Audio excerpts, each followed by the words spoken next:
As a fragrance collector, nothing is more painful than discontinuation. You may have like a favorite fragrance, you spend a lot of time with it, you have memories tied to it, and one day you wake up and they say like, well, you cannot find it anymore. If you can find it, there are, personal sellers that charge, outlandish prices for a discontinued bottle. And, well, you feel, well, hopeless. But sometimes fragrances crawl back from their grave and, you can get them again, or kind of. Either, the original company repackages or, like gives them to you under like a different name, or, they are cloned by another, like a Middle Eastern brand or whatnot. And sometimes, just, like a random fragrance just smells like one of your favorite fragrances, like, I mean, so much so that you think like, wow, they came back. I have five fragrances today that crawled back from their grave. Let's get into it.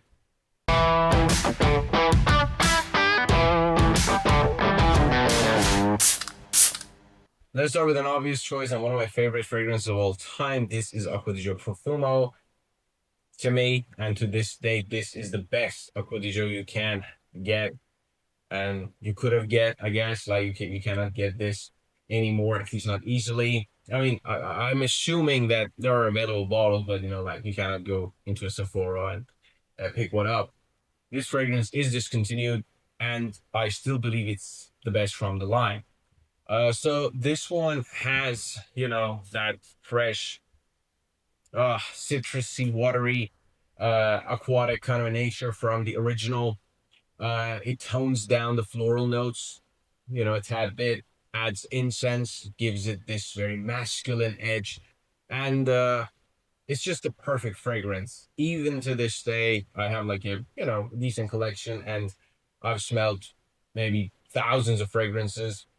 To me, this is the perfect fragrance. You cannot just get better than this.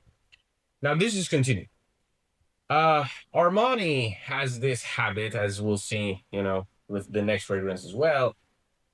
They bring back fragrances with a twist, I want to say, or, you know, like they just repackage them, rename them essentially. Uh, we have this one right now. This is the Acqua di Giò Parfum. This is the 2024 iteration. Uh, it is pretty close. So it's not one to one. I mean, it is absolutely not one to one. This doesn't have the incense. However, it's heavier than the eau de toilette, so you get some kind of depth, some kind of like how say, like, to me, it gives it very watery, plasticky nature that resembles the incense in the original. However, is it really good? I don't know. It is good. I mean, like from the whole lineup, still this one is my favorite at the moment, but it just doesn't come close to the original. But if it, but if you cannot find the original, well, this is a very good bet. This is an Armani, and you get the sharp, very clean notes. The quality of fragrance obviously is very high. It is good. However, there's also another alternative. This one is called Jorge Di Profumo. This one is from Mesa Alhambra. So this is trying to clone Acqua di Giò. In terms of presentation, it does a good job. Obviously, it doesn't have the magnetic cap. The bottom is missing, the metallic part, but it is pretty good in terms of replicating that Profumo feeling. There's a problem though. The scent quality here is, you know, not satisfactory. I really like the fragrance. I mean, the juice is good, and it is, like kind of successful considering the fact that this is very, very affordable. However, the problem is that it, takes like a while to get into, like that successful replication. And by that time, it's already in the mid. And like the lifetime of the fragrance obviously is not that much. It's like sits on my skin for 3-4 hours maximum. Uh, does a good job. So essentially, like it doesn't have any water notes and it doesn't have incense as like official note listed. However, uh, it gets pretty close. So it has citrus as bergamot up top. It has lavender. It gives it that masculine edge, and instead of like direct incense, it has the tobacco note. Uh, is it worth it? Yes, for the money, it can scratch the itch for you. However, again, it's not one to one.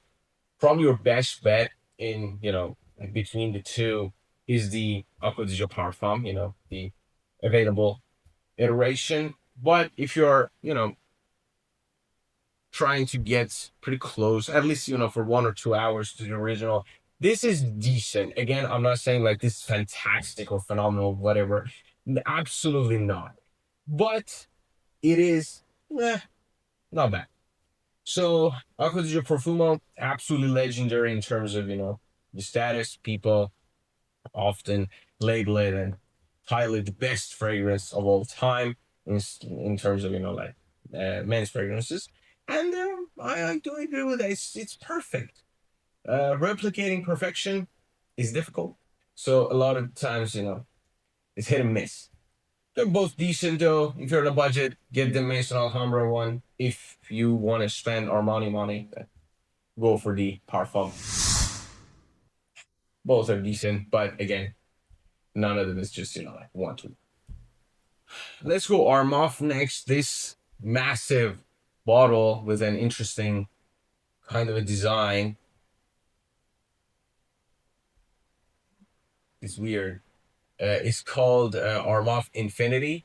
I'm holding it. The other says there. This is called Armaf Infinity. This is a clone of Low Mold Team, and it is pretty successful. Now, I don't like the bottle at all. Not just because it's weird and tacky. It's just the fact that holding is pretty difficult. That's the bottle for like 100 milliliter size, but it does the job pretty well. So if you remember, a Low Mold Team was about like that icy citrusy rose with some woods in, and this exactly does that. It has some floral notes that is rose. It has citrus up top. It also has a sweetness to it from the amber, and like an edginess from the tobacco. It's not my personal favorite scent, so like it's not like I love this fragrance or I loved Low Mold Team. I never had it in my collection, but in terms of getting close to that scent, uh pretty close. And like it comes with a very nice presentation, as most Armaf fragrances do. If you love that fragrance or if you miss that fragrance, it's nostalgia for you maybe, pick this one up. It is pretty damn close.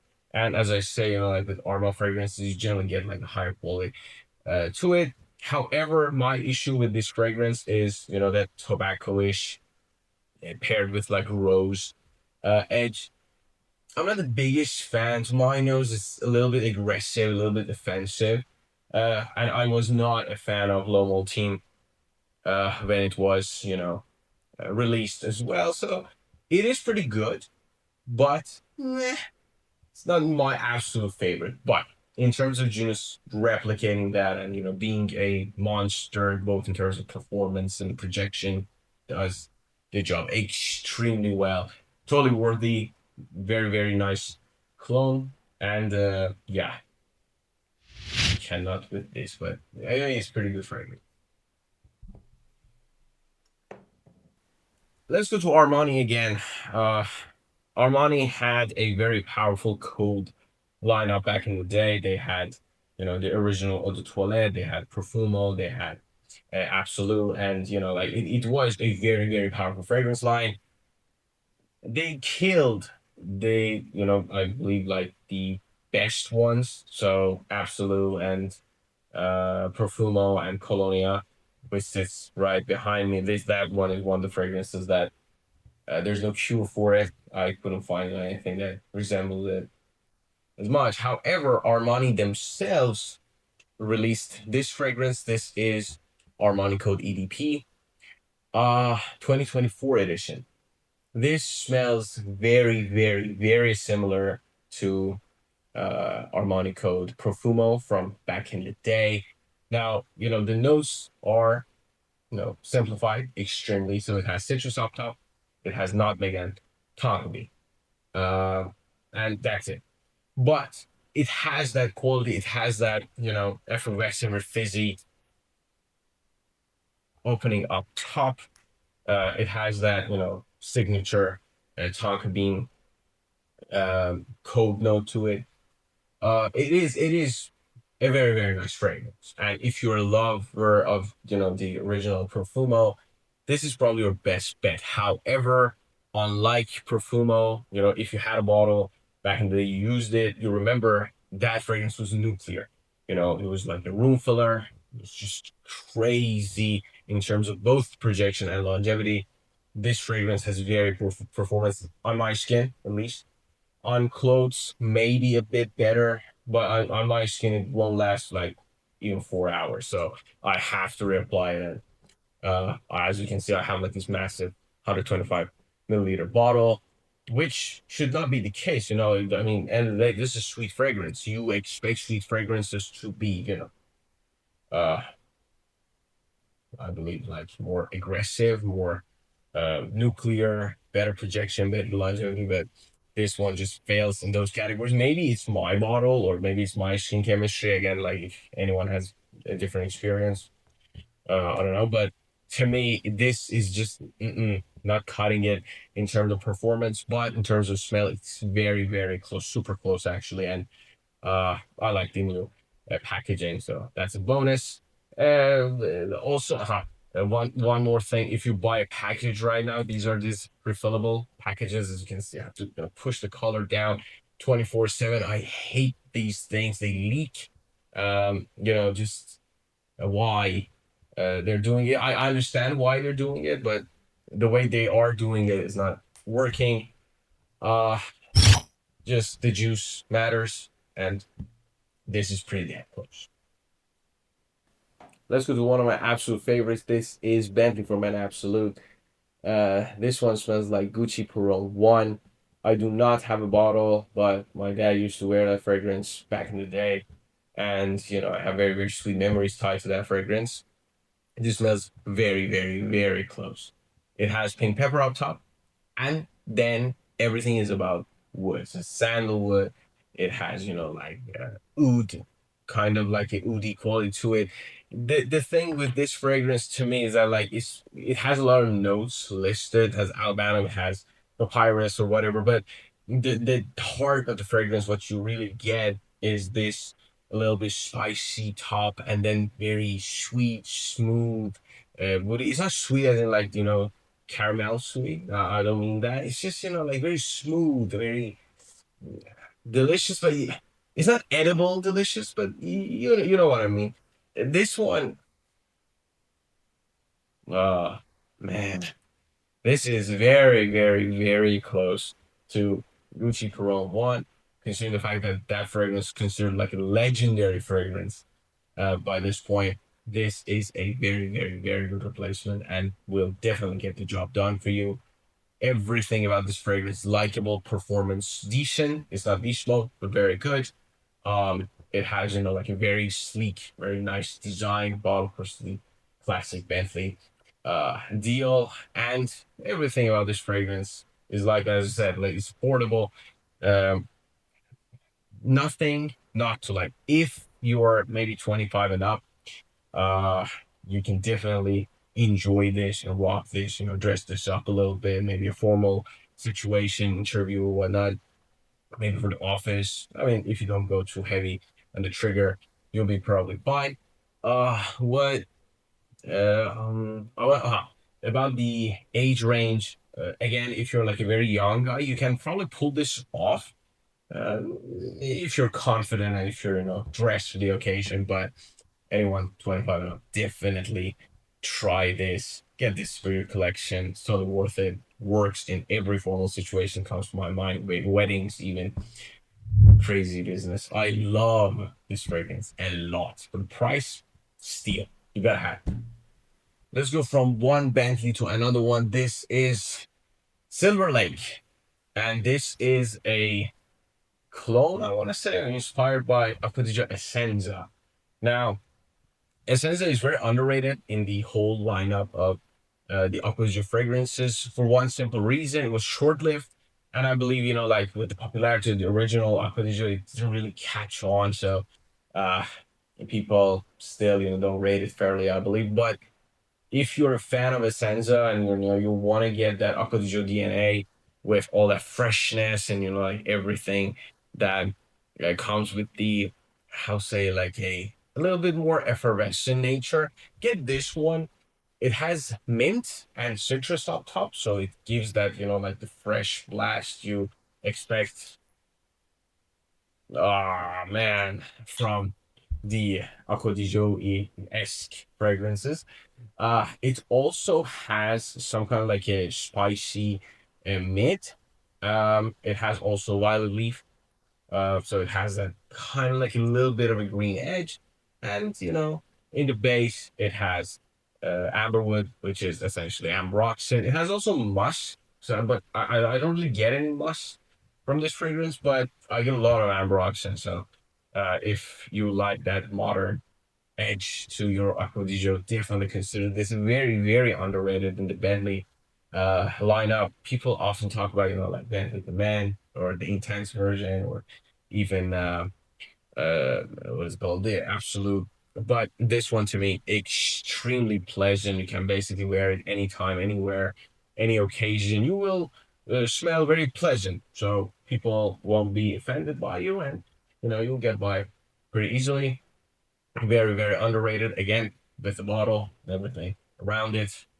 Just uh this is the first fragrance actually I got from Bentley, and I am totally still in love with it. Don't miss out on it, especially like with the price they come in. The drawback is the performance. Kind of. It lasts decent, like a decent amount of time, especially considering like the type of scent it is. You can't expect like a fresh fragrance to last forever. On my skin lasts like around 6 hours. But apart from that, dude, crazy. If you miss Essenza, this is your gem. So yes, these are some fragrances that I believe they have worthy successors or fragrances that will scratch that itch for you. They will not be like their original iteration. I mean, like once a fragrance gets discontinued, I mean, if it's already popular, you automatically give it that legendary status. But uh, these are good and they're worth your time. Hopefully you enjoyed this video. Guys, if you're new here, subscribe, please. Helps the channel grow and I can bring more fragrances to you. And if you're old, thank you for being with me. Drop a comment, like the video, helps the channel a lot. And I wish you a very nice day and night ahead. I'll see you in the next.